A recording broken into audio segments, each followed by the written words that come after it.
Hey guys, sorry it's been a while. I'm going to try to run through a couple different herbs or medicinal plants for you. This here is curly dock.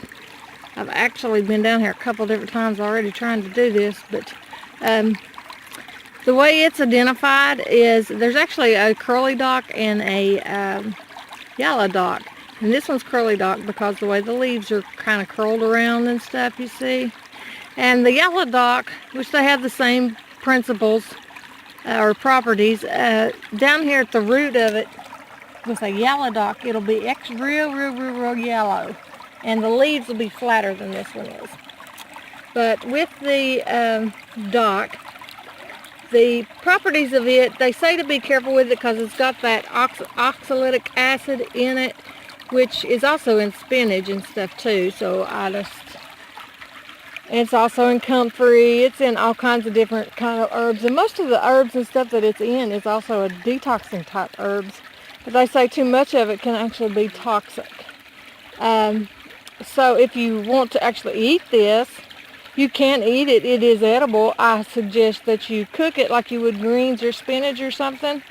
Just because it kills out a lot of the oxalic acid that's in it. Sorry, I got a bug bothering me. For me, I would use the root. And mostly what I would use the root for is for tonics, as well as making the salves with it. The salves being for external stuff like eczema and boils and other skin irritants in that aspect. This is actually known as the bad blood purifier. In the older days, you've probably heard some people talk about some people have bad blood where they get boils and stuff like that.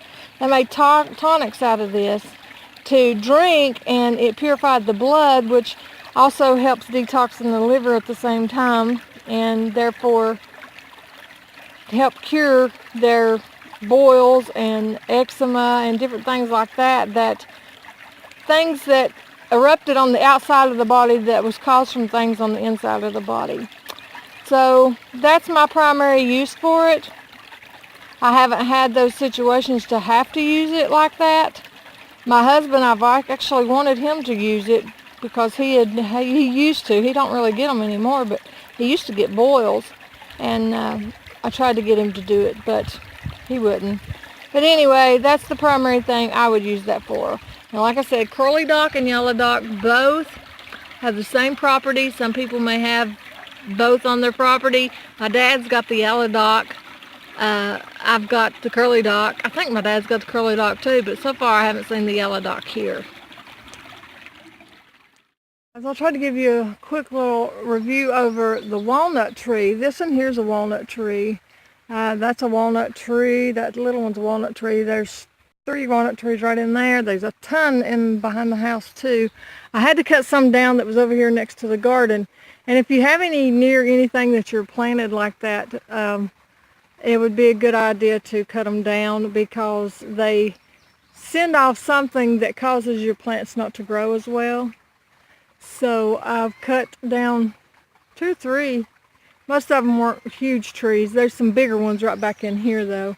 But anyway, I got them cut down. There's my little buddy. Hi, girlfriend. Yeah.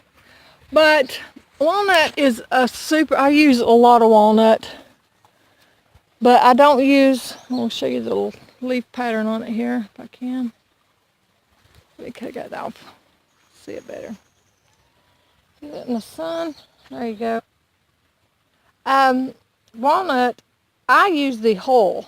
And when I say hull, I'm not talking about the hard part that's on the walnut. Now this is an English walnut. This is, what is the other kind of black? Well, it's black walnut. But I don't use, the hull is the part of the plant that after the seed falls off the tree, there is a hole that the actual hard part is in, and then the hard part encases the actual nut inside that. So it's not the nut and it's not the hard part, it's the outer part, and that's called the hull. and it kind of decays and rots away. And you need to catch it from, this is how I do it. You need to catch it when it's half black and half green, because when it first falls, it'll be green. But it gradually turns brown, and that's when you take it off as it gets halfway black. And I put it in either vinegar or vodka, depending on what I want to use for my tincture at the time, because I use this a lot for my animals, my goats and stuff. Sorry, I heard an animal. I've got to where I look behind me now, because I've done that before, and there'd be a snake back there with my cat, you know, so I look. But I use that. Well, first of all, the hull can be used for dyes. It makes a really good dye, but it will dye your hands too, and it dyes really well. So I would wear gloves if you go to harvest the hull like this. And then I mix my wormwood with it. I actually put my wormwood in with that to make a tincture together. And I add a few other things, Inchinesa and I can't even think off the top of my head, but I use it as a wormer for my goats. And in saying that, I'll go ahead and throw this out there. I know a lot of people do things like this in a lot of different ways, and you know, I can't say there's a wrong way and a right way. I just think whatever works best for each individual. But how I do my goats when it comes to worming, well, I do this with all my animals, really, that will take the wormwood and the walnut anyway. In the spring, early spring, I give them a dose of ivermectin. And in the late fall, after they got to where they can't forage as good, but they've still got a few things that they're going real close to the ground to forage, which makes them more apt to get worms as well, I give them a dose of ivermectin. But in between that, I keep them dosed about every 4 to 6 weeks or so, depending on the weather, depending on what the goats look like at the time. I give them doses of the wormwood and the walnut hull together. It can also be given to adults, or, well, I'm assuming probably adults, for parasites as well. And that's what I give them to them for, is for parasites, worms, in that category of stuff. So that's how I do it, but I throw out my disclaimer here: don't do as I do, check it out yourself. I'm actually experimenting with some other different herbs that I'm going to add to my wormer for my animals this year. All of them that I can get harvested this year. Some stuff is stuff that's going to have to get established better around here before I can. Things that I'm planting myself, that is. But that's what I do, guys. So I've got a ton of different herbs to share with you guys. I know at least 50 that I've counted just skimming across the property, and that's not even counting up in the woods, that are either medicinal or edible, or both. Some's both. But I wanted to share this stuff with you, so you see it around your property, you'll know. And some things I probably won't share till later in the year, because I want to let some things get to a blooming stage for you. So it'll be kind of on and off probably throughout the year. So you can see some things that hopefully you have on your own property. And like I said, there's a ton out there for us. We just got to find it and know what it is and know how to use it. God bless you guys. Here, guys, we have sow thistle. Sow thistle it's got a ton of different vitamins and stuff in it. And minerals. One being iron, which it's harder to find things that's really good in iron. And this plant is actually really good in iron. It's good in potassium, the A and C vitamins, which a lot of these things are good in the A and C vitamins for, plants. This thing is very edible. It's also got that acid in it as well, but I think it's like a milder form of it. But what I like with these is you can take the leaves. They're a little prickly on the edges. That's why they call them sow thistle. And you can take them and roll them like you would kale in olive oil and sprinkle some salt on it, or garlic salt or something, and put them in the oven, and then make a good little chip. So it's sow thistle chip. But they actually get blooms on them, and the blooms are like, they kind of look like a tiny dandelion, about the dime size dandelion. And there's actually little buds, which this one don't have it on it. I had some that did, but this one's been cut down 2 or 3 times already. And these come back, you know, a lot of this stuff you'll see just certain seasons. But this will come back and rebloom, and so you can continue to get your buds and even your leaves from it throughout the year. But you can actually take the buds to this and make a thing similar to capers. You can them, you know, in a solution just like you would if you was making capers. And I've got a recipe for it, and I just actually found this out the other day. I didn't know this. And you know, you eat them like you would if you was eating capers. Just a little bud come up on this plant before they bloom out. Here's my garden area. It's still a work in progress. I've got everything pretty much planted. I had to buy me some tomatoes. That like killed me. I paid $6 for 8 tomato plants. And I just choked on that, but oh well. The reason being is I left, well, 2 different things. I destroyed them one time from putting them outside, and the frost nipped at them before I got them in. I forgot about them being out there, trying to harden them off, and it didn't really frost. It just got pretty cool, and it killed them off. Well, it stunted them, so I thought, okay, I'm going to plant some more. So I went ahead and started some more, and I set them suckers, and it's just my tomatoes.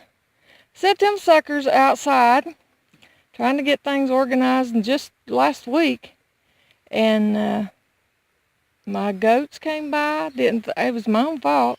Came by and ate them to nubs. So I had to go buy a few, which there's more out here too. Some of them are some of those that stunted, and they're smaller. You can't really see good, I guess, right now, but they're out here. And I have like a Mod Podge garden. You can't really tell right now, but you will be able to. And my peppers and stuff, a lot of my peppers over there, and some of my tomatoes. I scatter my tomatoes out because I don't want them to cross, for one thing. Miss Jackie's tomatoes is right over there on the end of that, on the other side of the end of that cardboard. There's 2 of Miss Jackie's Big John tomatoes. But I scatter things out. I've got like tomatoes, and just, I don't put it in a special row. This row here's got a lot of tomatoes in it, or at least from here to the end there's like 8 tomatoes there. But then, you know, you come up here and I've got some more of my Amish paste tomatoes. I've got corn planted up here on both sides of that cardboard, and I'm going to plant some okra, which I should have done had in the ground, right up there on the end. Early in the morning like this, I got a good little shade just because of that tree right there, but here in a few minutes it won't be.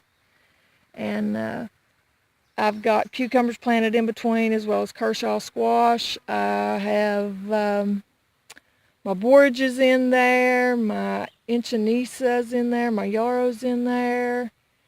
Different peppers are in there. I know there's stuff I'm not even thinking about, guys, but there's several things in here. And I've got me a piece of chicken wire around here just to kind of keep the rabbits down. That won't keep the deer out, but hopefully they won't mess with it anyway. But I put the cardboard down. I got 2 aisles. I've made these 4 feet. Eventually these are going to be raised beds right here. They're 4 feet wide with 2 rows in that. And then I've got a walk aisle, which is where the cardboard is. And then I've got 2 aisles. And then, which you can tell, I guess, better here. I've got 2 rows of plants, and which is would be a 4-foot bed. And then the cardboard again, and then another 4-foot bed on the other side of that. So I've basically got 3 4-foot beds. And I'm going to tell you that's 50 foot long. Yeah, I think it's 50 foot long. And right over here, if you can tell, that was the tongues that came off of our double wide when we got it brought in here. Look over my non-weed eating. I've been so focused on getting my garden done because my tiller had an issue over there. It's what's covered up in the blue. and we had an issue with it, so it was making things a little bit more delayed. Not counting the rain. I barely got it in because of the rain. But over here is what I'm going to do is I've got some different things I'm going to lay in here to kill it out and all that kind of good stuff. But I'm planning on, for this fall, probably putting my garlic in here, because I'm really going to, you can see my garlic there and my onions over there. And I've got some herbs planted up there too, but I'm going to probably designate this more for my garlic and stuff. And then put, because it'll be like a raised bed is what I'm making it. And up there I'm going to try to concentrate on my perennial holistic plants and stuff like that, so that I can get that covered up and took over good. Because this is part of that we cleared. And the goats are up there. That's all honeysuckle right in there that they're working on there. She's working on something else. I was sitting on a rock, one of those two, the other day, and I heard something behind me about 3 to 5 foot. And I knew my cat was up here, so I turned around and looked, and my cat was there. And I looked down, and there was a 4-foot black snake, at least at 4 foot. That's about what he looked like, coming towards me, trying to get away from the cat. That's what I did. I jumped up. I stood down here. It wasn't a racer, because it didn't take off after me, because I've been chased by a black racer before. But it was more worried about the cat than it was anything. So I don't sit down on the rocks up here no more. I was just tay-taying in the wind. Turn around and there's me a snake. We trimmed off a bunch of those limbs off that cedar right there. It looks better. Be a good place for them goats this summer. We'll get this fenced in good. Sit. You having fun, Rachel? I'll show you the critters while I was doing this. And once again, I want to throw my disclaimer out, guys, and let you know that just because I do certain things with these different plants don't mean that it's right for you. Check it out for yourself. Look it up online. There's a lot more uses for a lot of these things than even the things I've told you. You just have to look it up. I'm trying to hit the surface of these things, and because there's too many. There's just a ton of them, and I want to get through them all. There's Miss Henny, her pretty little self. The ducks are right in there. You can't see them. I'll just put everybody back up for the evening. Anyway, thank you guys for watching. God bless you all. Talk to you later.